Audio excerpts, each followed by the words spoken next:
Well, it's finally here. After months of controversy, Disney's live-action Snow White has hit cinemas, and as expected, it's a disaster. From questionable direction to poor costume design and awkward writing, the film is a chaotic mess that tries to tell two conflicting stories at once. A tribute to the 1937 classic and a modern retelling of a strong female leader. Unfortunately, neither version works, making the film an unfocused, frustrating watch that pleases no one. The entire project has been plagued with issues from the start. From the moment Disney announced its intentions to reimagine Snow White, skepticism was high. Fans were already wary of how the company had handled past live-action adaptations, but when leaked behind-the-scenes images revealed that the classic Seven Dwarfs had been replaced with a bizarre, diverse group of full-sized individuals, the backlash was immediate. Then came Rachel Zegler's infamous interviews, in which she criticized the original film and dismissed Prince Charming as a stalker. Suddenly, this wasn't just a remake. It became a battleground for everything wrong with Disney's current approach to filmmaking. One of the film's biggest issues is its inconsistency.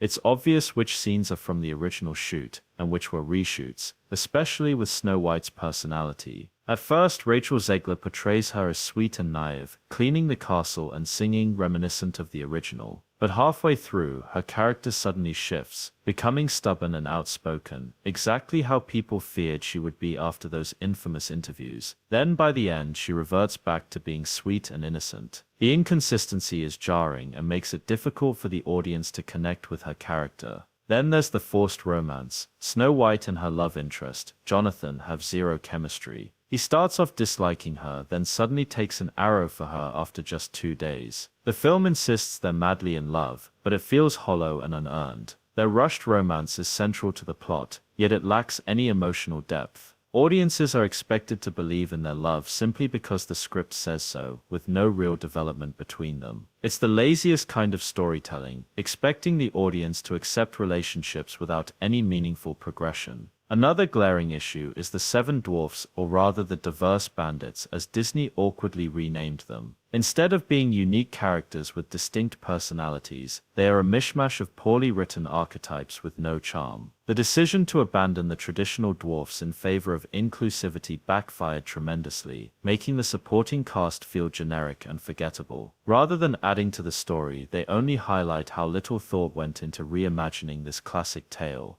Even their presence in the film feels like an afterthought. They don't add much to the plot, nor do they provide the same warmth and humor as the original dwarfs. In fact, the script barely even justifies why Snow White is staying with them. It's as if they were thrown in last minute just to check off a diversity box. The magic of the original Seven Dwarfs was their individual personalities. Grumpy, happy, bashful, sleepy, and the rest all had distinct traits that made them memorable. In this version, they blend together into a faceless group that lacks any charm or purpose. The film's climax is painfully lazy. Snow White doesn't face any real challenges. She simply walks into town, removes her hood, and suddenly everyone recognizes her as the princess. There's no rousing speech, no clever strategy, just her name and a little kindness that miraculously wins over the queen's guards. This moment, meant to be triumphant, instead feels hollow and anticlimactic. The evil queen, played by Gal Gadot, doesn't even put up a real fight. Instead of using her supposed magical powers, she just asks Snow White to kill her. Then, after breaking her mirror, she's inexplicably sucked into another dimension. The whole thing is bizarre and poorly executed. A climactic battle between Snow White and the Queen could have salvaged some tension, but instead the film fizzles out in a forgettable conclusion. The huntsman, originally a terrifying presence in the classic film, is completely watered down. He's neither intimidating nor effective. He awkwardly waves his dagger at Snow White, yet she doesn't even seem scared. His stiff, almost NPC-like movements make him feel more like an afterthought than a real threat. In the original, the huntsman's internal struggle was a key moment, showing genuine conflict over whether to obey the queen's orders. Here that emotional depth is gone, leaving behind a bland and forgettable character. There was potential to explore his backstory. Why does he serve the queen? Does he have a family he is trying to protect? These elements could have made him a compelling, complex figure. Instead, he is reduced to a nameless, faceless obstacle that barely registers in the story. His brief screen time feels wasted, adding to the overall lack of tension in the film. Not everything in Snow White is terrible. Rachel Zegler's singing is actually quite good, fitting the Disney princess aesthetic. Additionally, Gal Gadot's prosthetics for the evil queen's disguise were well done, adding some realism. The cinematography, while inconsistent, has a few visually striking moments, particularly in the forest scenes, but that's about it. The rest of the film is a bland, forgettable mess. Perhaps the most frustrating part is that this film could have been good. A faithful adaptation with stunning visuals, a well-developed protagonist, and a fresh but respectful take on the classic story could have won over audiences. But instead, Disney delivered a rushed, soulless remake that alienates both old fans and new audiences alike. The few good elements are drowned out by the sheer mediocrity of everything else. The failure of Snow White is not just about one bad movie, it represents a deeper issue with Disney's creative direction. The company has lost sight of what made these stories special in the first place. Instead of focusing on strong narratives and compelling characters, they are obsessed with repackaging old content with surface-level modernization that adds nothing of value. Disney has a habit of prioritizing trends over storytelling, and it's backfiring. Audiences are not opposed to change, but they want it to be meaningful. Simply checking diversity boxes without crafting compelling characters results in forgettable films that feel hollow. If Disney truly wants to modernize these classics, they need to invest in proper character development, nuanced storytelling, and respect for what made these tales timeless in the first place. This approach is not only lazy, but it's also turning audiences away. The negative reception to Snow White is a clear indication that people are tired of uninspired remakes. And if Disney doesn't course correct soon, their live-action remakes may soon become a thing of the past. In the end, Snow White serves as yet another cautionary tale of what happens when a studio loses touch with its audience. Disney had a golden opportunity to reintroduce this beloved story to a new generation, but instead they delivered a forgettable mess that proves nostalgia alone isn't enough to carry a film.